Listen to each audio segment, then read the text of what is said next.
You ever been explaining something to somebody about how something didn't work, and then you realize why it didn't work right in the middle of explaining to them what wasn't working? That happened to me. I was talking to my brother. He gave me a trans temperature gauge, and you can screw in a pressure port in a Turbo 400, but I didn't want to do that. I wanted it up closer to the cooler.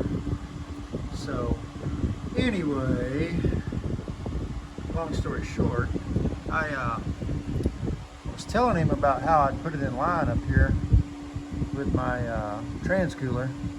And then I told him, I said, well, let me diagnose it and all that before we send it back. And I started thinking about how I would ground the signal wire, because they work off ground more than likely, and check the gauge for power and ground. So I was going to ground the signal wire to the frame to make sure the gauge pegged out.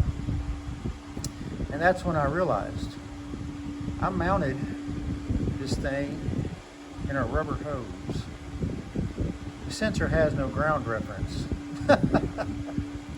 It's funny, but it's funny, right as I was telling him, I'm like, oh, never mind, I know what's wrong with it.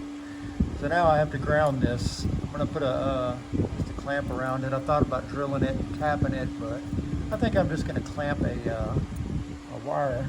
I'm going to ground it here, and I'm going to clamp this to the sensor, and that should do it. My shit ain't fancy. It don't have to be fancy. It just needs to work.